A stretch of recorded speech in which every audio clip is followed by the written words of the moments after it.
कमलनाथ ने गांधी जयंती के मौके पर सीएम शिवराज को खुली चुनौती दे दी है। कांग्रेस नेताओं और पदाधिकारियों को संबोधित करते हुए कमलनाथ ने कहा कि शिवराज जी, मैं आपको चुनौती देता हूं, आज आइए रेस कर लेते हैं। कमलनाथ ने कहा कि शिवराज कह रहे थे कि मैं बीमार हूं, बुजुर्ग हो गया हूं। कमलनाथ ने बताया कि उन्हें निमोनिया हो गया था, जिसका इलाज कराने वो विदेश गए थे। वहीं कैंडिडेट सिलेक्शन पर कमलनाथ ने कहा कि हम जिताऊ प्रत्याशी को ही अपना उम्मीदवार बनाएंगे। कांग्रेस ने सर्वे करा है, जिस पर रायशुमारी के बाद जल्दी ही प्रत्याशियों के नामों का ऐलान भी हो जाएगा। सीएम शिवराज पर हमला बोलते हुए कमलनाथ ने कहा कि मुख्यमंत्री जी अभी भी झूठी घोषणाएं करने में लगे हैं, जिन्हें जनता चुनाव में सबक सिखाएगी। स्वास्थ्य के बारे में बहुत बातचीत शिवराज सिंह जी कहते हैं कमलनाथ बीमार है, कमलनाथ बूढ़े हैं। शिवराज जी कैसी रेस लगती है आपको मेरे से? हाँ, मैं गया था, मैं विदेश गया था पोस्ट कोविड फिर चेकअप के लिए, पूरा चेकअप कराया, सिर से लेके कि दिमाग तो नहीं खराब हो रहा। हाँ, उपचुनाव में प्रत्याशियों को लेकर आज बीजेपी चुनाव प्रबंधन समिति की मीटिंग हुई और इस बैठक में वीडी शर्मा, भूपेंद्र सिंह समेत कई पदाधिकारी भी शामिल हुए। भीतर खाने से खबर है कि आज की बैठक में कल दिन भर चली बैठकों पर चर्चा हुई। वहीं खंडवा समेत 3 विधानसभा सीटों पर प्रत्याशियों के नाम पर भी चुनाव प्रबंधन समिति ने चर्चा की। उपचुनाव में पार्टी किन नेताओं को स्टार प्रचारक बनाएगी, इस मुद्दे पर भी पदाधिकारियों के बीच रायशुमारी हो गई है। वीडी शर्मा ने कहा, जीत की रणनीति बनाने के लिए बीजेपी में बूथ स्तर तक चर्चा की जाती है। वही कैंडिडेट सिलेक्शन पर वीडी शर्मा ने कहा कि जल्दी ही प्रत्याशियों के नामों का पैनल बनाकर दिल्ली भेजा जाएगा और जल्दी ही प्रत्याशियों के नाम का ऐलान भी हो जाएगा। वीडी शर्मा ने कमलनाथ पर निशाना साधते हुए कहा कि उनकी सेहत और बेहतर हो, ऐसी कामना है। सब कार्यकर्ताओं से बात करना जो हमारी लीडरशिप है, चाहे वो विधानसभा में होगी, चाहे लोकसभा के अंदर होगी, और हम लोग तो प्रत्येक बूथ पर नीचे तक बूथ अध्यक्ष, हम तो उससे बात कर रहे हैं। नाम की घोषणा जल्दी होगी, उसकी प्रोसेस है और हमारा केंद्रीय नेतृत्व पार्लियामेंट बोर्ड ये तय करता है और नामों की चर्चा होने के बाद जल्दी ही हमारा केंद्रीय नेतृत्व तय करेगा। गांधी परिवार से जो रेस चल रही है, पहले कमलनाथ जी उस रेस को देख लें और उस रेस में कौन जीतता है कौन हारता है, तब कहीं वो मध्य प्रदेश की रेस के बारे में चिंता करें। भारतीय जनता पार्टी तो स्वस्थ रेस के मैदान में रहती है और अपने सात्विक विचारों के आधार पर गरीब कल्याण की योजनाओं पर मैदान में है। जो गरीब कल्याण की योजनाओं को कमलनाथ जी ने गरीब लोगों से छल कपट के आधार पर उनके हक और अधिकार को छीन लिया था, तो कमलनाथ जी आपकी रेस मध्य प्रदेश के अंदर अब बची नहीं है।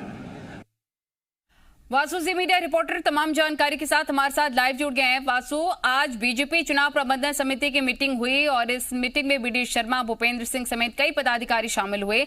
खबर ये भी मिल रही है कि कौन होगा स्टार प्रचारक, इस पर राय बन गई है।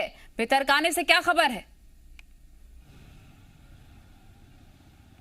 बिल्कुल नलिनी, देखिए मध्य प्रदेश में जल्द ही उपचुनाव होने वाले हैं। 30 अक्टूबर को ही वोटिंग है, 1 महीने से कम का समय जो है वो अब बाकी रह गया है। तो बीजेपी और कांग्रेस दोनों ही दलों की जो बैठकों का सिलसिला है, जो दौर है वो जारी है। बीजेपी में भी एक आज बड़ी बैठक हुई। इस बैठक में मुख्य रूप से जो चारों सीटों पर बीजेपी के प्रत्याशी हैं, जो फाइनल 2-3 नाम शॉर्टलिस्ट होने के बाद बीजेपी के सामने आए, उनको लेकर चर्चा की गई है और उनका एक पैनल तैयार कर लिया गया है, जिसको लेकर अब अंतिम डिस्कशन आला कमान के साथ होगा और किसी एक नाम पर मोहर लगेगी। बीजेपी ने इस दौरान ये कोशिश भी की है कि दमोह उपचुनाव की तरह कहीं अंतर कलह की बात सामने ना आए, इसलिए सभी नेताओं से 1-to-1 चर्चा करके पार्टी जिस को प्रत्याशी बनाएगी उसके साथ काम करने के लिए फिलहाल मना लिया गया है। इसके अलावा जो 4 उपचुनाव क्षेत्रों के जातीय समीकरण है, नलिनी राजनीतिक समीकरण है, उस लिहाज से मॉनिटरिंग करते हुए किन बड़े नेताओं को स्टार प्रचारक बनाकर यहां पर लाया जाएगा, ताकि जो वोट्स हैं वो बीजेपी की तरफ डाइवर्ट हो सके। और दमोह में जिस तरीके से बीजेपी को हार का सामना करना पड़ा था, तो इस बार जो रिजल्ट्स हैं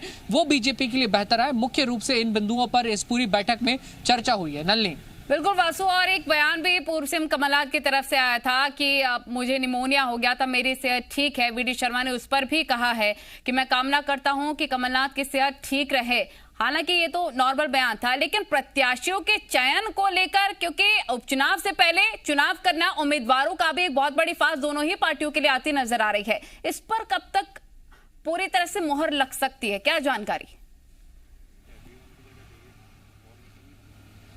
बिल्कुल लली, देखिए जैसे जैसे उपचुनाव करीब आ रहे हैं, बीजेपी और कांग्रेस के बड़े नेताओं के बीच जो सियासी बयानों के तीर हैं वो भी यहां पर तेज होते हुए नजर आ रहे हैं। लगातार बीजेपी के नेता कमलनाथ को एक बुजुर्ग नेता कहते हैं। आज पीसीसी में कमलनाथ ने उस पर पलटवार करते हुए कहा कि मैं पूरी तरह स्वस्थ हूं और मेरी गिनती जवान नेताओं में होती है, बुजुर्ग नेताओं में नहीं होती। और जहां तक बात है कांग्रेस के प्रत्याशियों की, तो इस समय पीसीसी चीफ कमलनाथ का जो श्यामला हिल्स स्थित निवास है भोपाल में, वहां पर एक बड़ी बैठक चल रही है जिसमें पूर्व मंत्री सज्जन सिंह वर्मा, विजय लक्ष्मी साधो समेत कई और जो प्रभारी है वो उपचुनाव क्षेत्रों के, वो इस पूरी बैठक में शामिल हैं। यूथ कांग्रेस के प्रदेश अध्यक्ष विक्रांत भूरिया को भी इस बैठक में बुलाया गया है, क्योंकि यूथ कांग्रेस किस तरीके से युवाओं का वोट पार्टी के साथ जोड़ेगी, इस पर भी उनसे रायशुमारी की जा रही है, फीडबैक लिया जा रहा है। और कांग्रेस के नेताओं की अगर माने तो अंतिम पैनल बनकर तैयार हो चुका है। सर्वे के आधार पर ये टिकट दिए जा रहे हैं।